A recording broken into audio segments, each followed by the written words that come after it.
귀엽네, 인간들. 아이씨, 깜짝아! 누구 하나 기절하겠는데. 뭐야?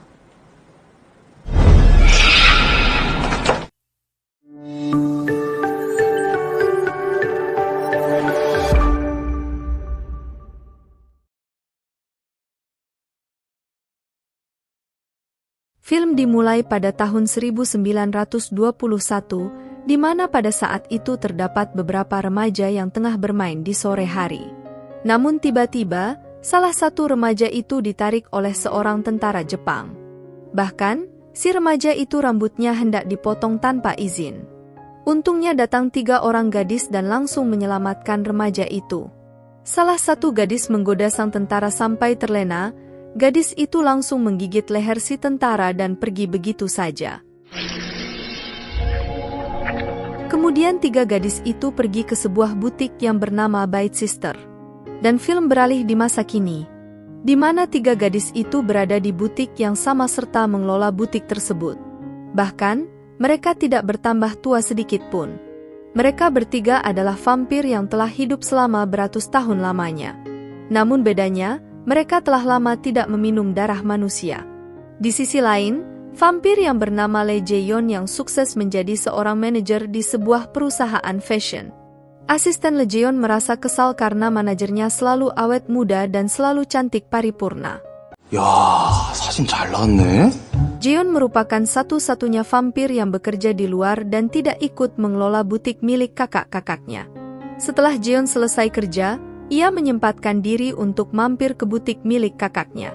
Yina merasa kesal dengan Jae-yeon karena ia sangat sulit dihubungi.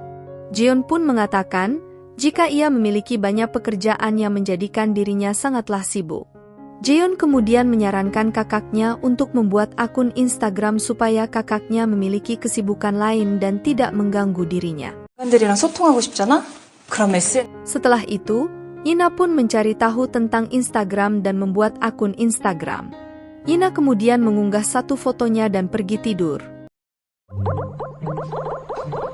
Di pagi harinya, ia kaget melihat akun Instagramnya memiliki 1.400 follower hanya dalam satu malam saja.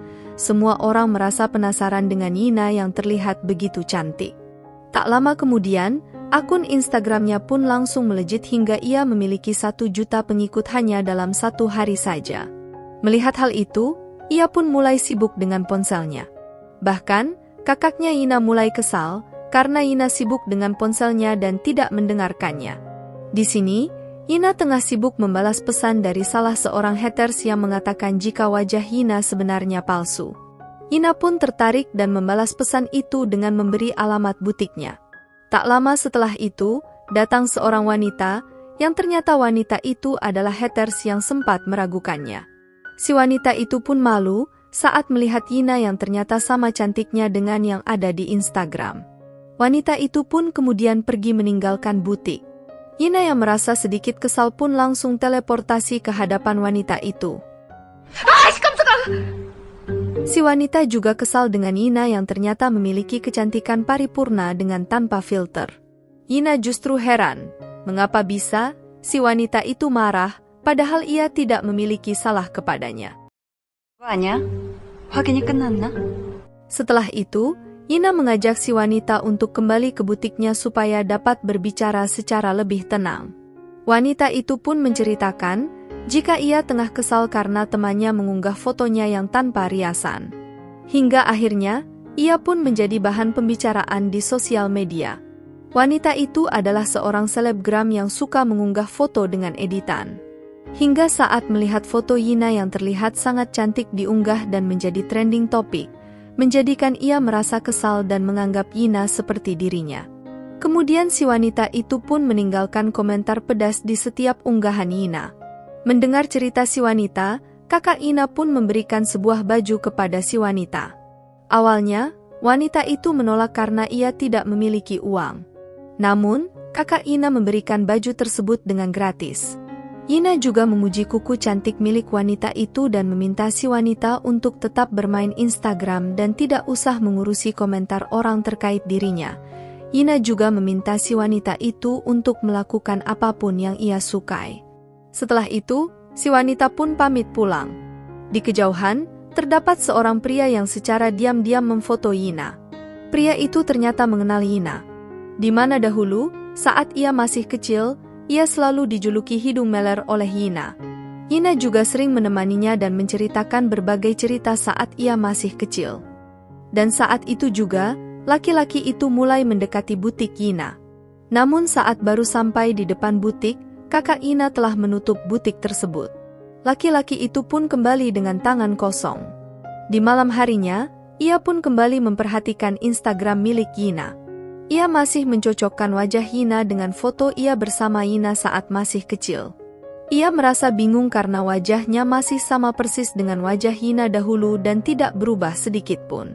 Di sisi lain, Yina tersenyum karena melihat si wanita haters itu telah kembali aktif di Instagram dan lebih menampilkan keterampilannya. Selain itu, ia juga menceritakan tentang kebaikan Yina di Instagram.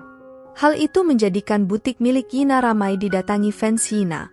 Namun, kakak Yina justru merasa kesal melihat banyak manusia berada di butiknya. Ia pun meminta Jeon untuk membantu menjaga butiknya. Namun, Jeon menolak karena ia juga memiliki banyak pekerjaan. Yina juga mendapat hiasan kuku dari wanita yang pernah menjadi hatersnya itu. Saat melihat hiasan kukunya, ia pun teringat saat ia diberi bunga dari seorang pria cinta pertamanya. Dan sampai saat ini, ia masih teringat dengan pria tersebut. Kemudian diperlihatkan di mana kakak Yina tengah menempel sebuah lowongan pekerjaan untuk bekerja di butiknya. Dan di pagi harinya, seorang pria yang bernama Song Min mengambil kertas itu dan mendaftarkan diri untuk bekerja di butik tersebut. Kakak Yina pun memberi beberapa pertanyaan kepada Song Min, hingga akhirnya Song Min pun diterima bekerja di butik. Setelah pria itu pergi, kakak Yina pun mengatakan kepada Jeon jika seseorang di masa lalu sepertinya telah bereinkarnasi. 누구 하나 기절하겠는데. Dan di keesokan harinya, Yina kaget melihat pegawai baru yang wajahnya sangat persis dengan kekasihnya di masa lalu dan terus menatapnya. Sedangkan Song Min merasa sedikit salting karena terus diperhatikan Yina. Ia juga berharap Yina ingat dengan dirinya, jika ia merupakan anak kecil yang ia kenal dahulu. Dan tentu saja, seharian itu, Yina tidak fokus dengan kerjaannya. Karena pegawai baru itu, sangat persis dengan kekasihnya dahulu. Mulai dari wajahnya, gerak-geriknya hingga tingkah lakunya. Di malam harinya, ia menceritakan kepada Jeon terkait Song Min yang mirip sekali dengan kekasihnya dahulu. Jeon justru mengatakan jika itu adalah hal biasa, karena ia sering menemui orang di masa lalu yang kini bereinkarnasi. Jeon justru menanyakan kepada Yina, apakah Yina memiliki rasa kepada Song Min karena ia merupakan reinkarnasi kekasihnya dahulu? Di sini, Yina berusaha menolak hal itu karena ia tidak mempercayai sebuah reinkarnasi. Yina kemudian melihat notifikasi di ponselnya. Ia pun semakin kesal karena banyak sekali pertanyaan yang tidak mutu dari fansnya. Jeon kemudian meminta Yina untuk bertanya kepada fansnya, apakah mereka percaya dengan reinkarnasi. Salah satu fans Yina yang sangat aktif bercerita di Instagram milik Yina adalah asisten Jeon. Asisten Jeon ini bercerita, jika ia merasa sangat kesal dengan atasannya yang selalu memberinya tambahan kerja. Ia meminta Yina untuk memberi pelajaran kepadanya. Asisten Jeon ini tidak mengetahui jika Yina adalah kakak Jeon. Hari itu, asisten Jeon yang bernama NB pun mulai memberanikan diri untuk memperlihatkan jika dirinya kesal dengan Jeon. Ia mengerjai Jeon dengan mengambil 2 tombol di keyboard milik Jeon, supaya Jeon kesusahan dalam bekerja. Sedangkan di sisi lain, Yina tengah bersama kakaknya. Ia mengatakan kepada kakaknya supaya tidak mempekerjakan pegawai baru dan kembali mengurus butik berdua seperti dahulu. Namun kakaknya mengatakan, jika ia ingin pensiun. Belum selesai berbicara, Song Min pun datang ke butik untuk bekerja. Di sini terlihat, jika Yina sangat salting ketika Song Min berada di butik tersebut. Kemudian di malam harinya, saat Song Min hendak menutup butik, ia pun tiba-tiba teringat akan masa lalunya. Saat itu, kekasihnya tengah membicarakan tentang reinkarnasi. Ia mengatakan, jika di kehidupan mendatang, ia sangat ingin reinkarnasi menjadi seekor burung dan terbang ke sana kemari dengan bebasnya. Di keesokan harinya, Songmin datang ke butik dengan membawakan sebuah bunga kesukaan Yina. Yina yang melihat hal itu tetap mengambil bunga yang dibawa Songmin dengan ketus. Ia merasa kesal, karena ia tidak suka jika Songmin memikirkan dirinya. Yina semakin yakin jika Songmin bukanlah reinkarnasi kekasihnya. Karena kekasihnya tidak akan melakukan hal konyol kepadanya. Di sisi lain, Songmin juga selalu memperhatikan Yina. Bahkan ia tak sungkan bertanya kepada kakak Yina terkait umur Yina. Namun, kakak Yina menjawab pertanyaan itu dengan jawaban ambigu. Songmin juga merasa curiga dengan kedua bosnya karena ketika jam makan siang, mereka pasti meminta Songmin makan di luar, dan saat menjelang jam makan siang kedua bosnya terlihat sangat lemas. Namun setelah Songmin selesai makan siang, kedua bosnya ini kembali bergas dan bersemangat. Bahkan, saat Songmin membawakan makanan untuk dimakan bersama, kedua bosnya selalu menolak dan mengalihkan pembicaraan. Di keesokan harinya, Songmin membawa origami kelelawar hitam, di mana dahulu saat ia masih kecil, Yina selalu menakut-nakuti dirinya dengan origami kelelawar hitam. Namun saat Yina melihatnya, Yina justru meminta Songmin untuk membuangnya, karena ia tidak suka ada sampah di atas meja. Di hari berikutnya, Songmin dengan ceroboh menjatuhkan vas bunga hingga membuat tangannya terluka. Hal itu menjadikan Yina sangat bersemangat mencium aroma darah kesukaannya. Bahkan, Yina hampir saja kebablasan untuk menggigit leher Songmin. Untungnya, Yina saat itu sadar dan menjauhkan diri dari Songmin. Di malam harinya, Songmin pun mencari informasi terkait butik Bait Sister dan sebuah hotel yang sempat dibicarakan oleh Yina dan kakaknya. Saat itu, ia menemukan foto Yina dan kakaknya di masa lalu. Songmin pun semakin yakin jika Yina adalah seorang penjelajah waktu. Di sisi lain, NB dan beberapa karyawan lainnya merasa lelah dengan semua pekerjaannya. Dan dari semua karyawan, hanya Jeonlah yang tidak terlihat lelah dan sangat bugar. NB merasa heran dengan Jeon yang selalu fresh. Bahkan sempat ada kabar miring terkait Jeon, di mana dahulu sempat ada karyawan pria yang suka melecehkan karyawan perempuan. Suatu hari karyawan itu berada dalam satu lift dengan Jeon. Tidak ada yang tahu apa yang dilakukan Jeon kepada laki-laki itu. Namun, setelah keluar dari lift, laki-laki itu tidak berani melecehkan wanita lagi. Sedangkan di sisi lain, kakak Yina yang terkenal pendiam dan tidak suka ikut campur urusan manusia, tiba-tiba mendekati seorang pria yang berbuat jahat kepada seorang wanita. Di sisi lain, Yina melihat Songmin yang bekerja dengan sangat rajin, menjadikan ia teringat akan kekasihnya dahulu. Di mana saat Yina berpacaran dengan kekasihnya, Yina mengungkapkan jika ia bukanlah manusia, namun kekasihnya sama sekali tidak mempermasalahkan hal itu. Pagi itu, Sangmin diam-diam memfoto Yina, namun, karena bunyi kamera milik Sangmin tidak dinonaktifkan, menjadikan Yina mengetahuinya. Yina kemudian menegur Sangmin dan meminta Sangmin untuk menghapus fotonya. Setelah itu, Yina pergi ke sebuah ruangan untuk kembali mengenang kekasihnya. Di mana kekasihnya pergi meninggalkan Yina di usia senjanya. Karena kekasih Yina tidak ingin menjadi beban. Dirinya yang semakin tua akan kalah dengan Yina yang hidupnya kekal abadi. Yina merasa jika kekasihnya sangatlah pengecut. Di kemudian hari, Songmin tetap masuk kerja. Songmin mengatakan jika ia akan tetap masuk kerja walaupun Yina akan membunuhnya.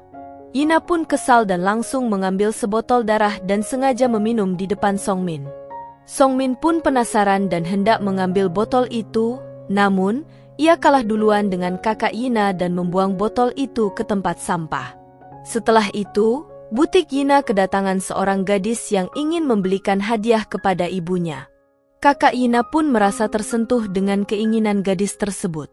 Bahkan, ia pun memberikan sebuah baju yang sangat bagus secara cuma-cuma. Saat itu, Yina mengetahui jika rumah gadis itu sangat jauh. Ia pun berinisiatif untuk mengantarnya pulang. Di sini, Songmin pun ikut serta untuk mengantar pulang gadis remaja tersebut. Sesampai di rumah si gadis, mereka disambut baik oleh seorang pria. Awalnya, Yina tidak merasa curiga.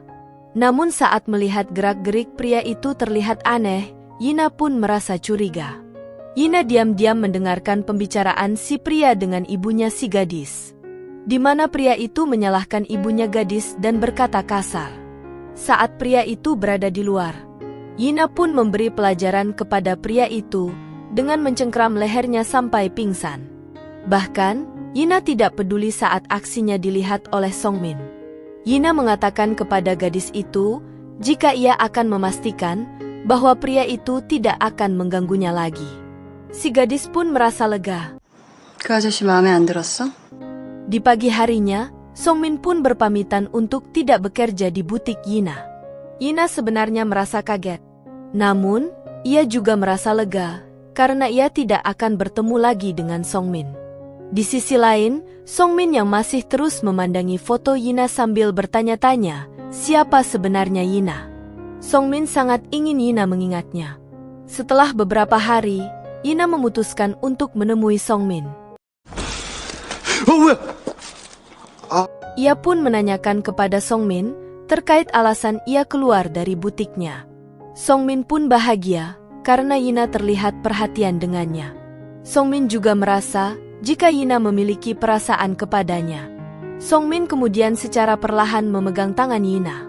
Di sini, Yina pun membiarkan Songmin menggenggam erat tangannya. Dan di keesokan harinya, Songmin pun kembali bekerja di butik Yina. Sepertinya, hubungan Songmin dan Yina pun kembali membaik. Dan, film pun berakhir. Terima kasih yang telah menonton. Jangan lupa, bantu Mimin untuk klik like, subscribe, dan nyalakan loncengnya, supaya tidak ketinggalan video lainnya.